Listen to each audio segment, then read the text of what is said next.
So are you tired of feeling financially stuck? I know a lot of people are. You're probably wondering why you can't seem to get ahead. I used to wonder that. So even with a good salary, many people are confused as to why they're broke at the end of the month. They're like, I just got a raise, I'm making more money, and I'm still broke. It doesn't seem to make any sense. So I want you to keep watching this video because I'm going to help you discover some of the common money habits that could be keeping you poor and how you break free from them once and for all. So the very first thing I want to talk about is something you've probably never heard about. It's called Parkinsons Law. So how did I learn about this? Well, there's this book, Becoming Your Own Banker by R. Nelson Nash.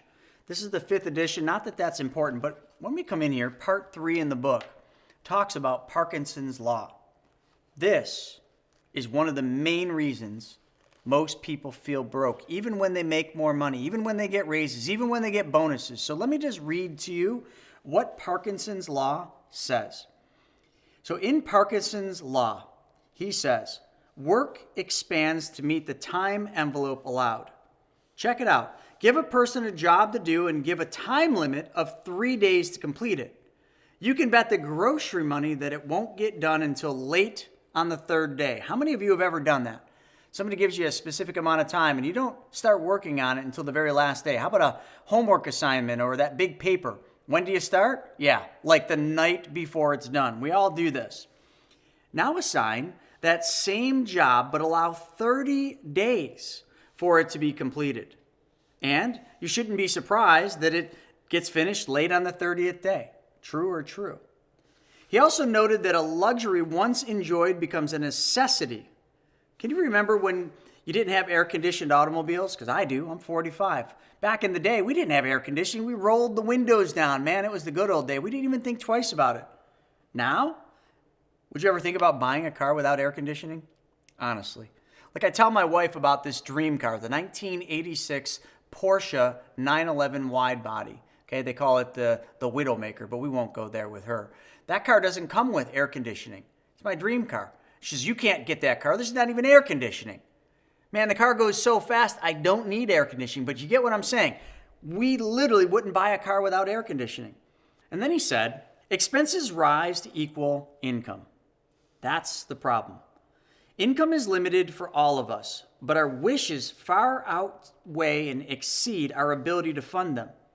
When a pay raise comes in, it's very quickly absorbed by a new definition of necessities. It doesn't have to be this way, but it is. Parkinson's Law must be overcome daily, not monthly, daily. If you cannot do this, then just go ahead and give up. You are destined to become a slave and stay poor. That's the bad news. The good news is this. If you can whip Parkinson's Law, you will win by default because your peers can't do it. And everything you do in the financial world is compared with what they are doing.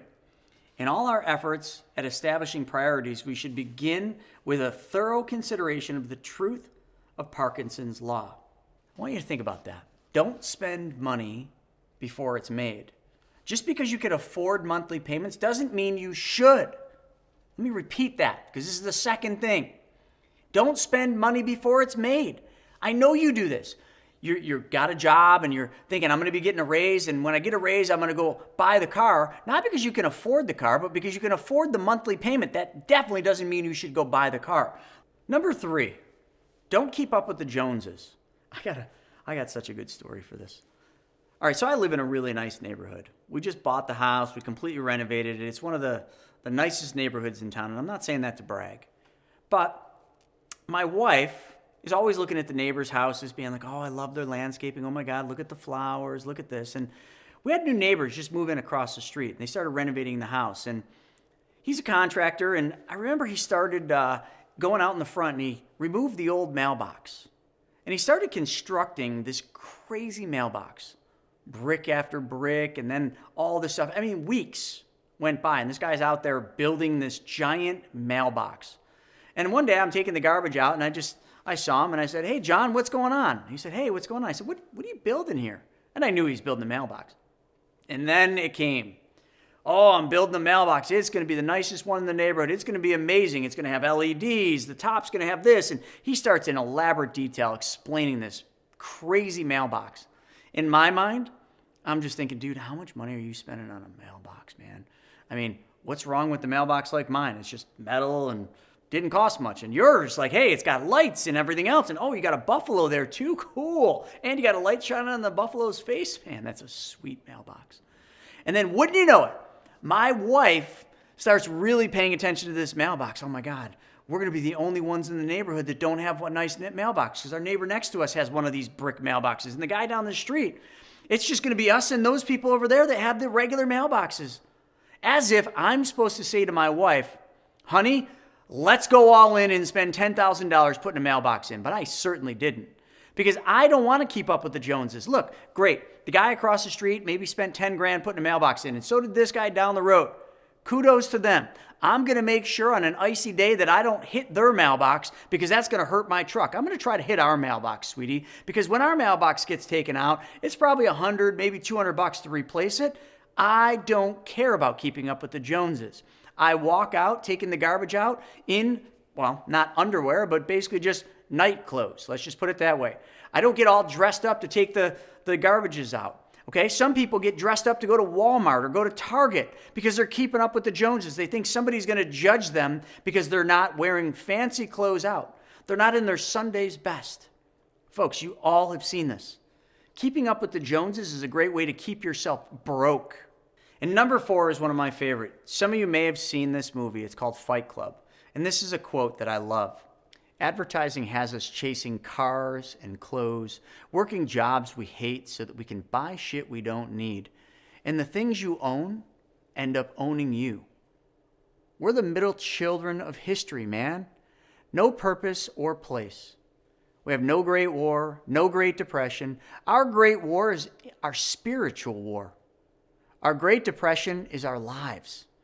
We've all been raised on television to believe that one day we're all going to be millionaires, and we're going to be movie gods, and we're going to be rock stars. But we won't. We're slowly learning that fact.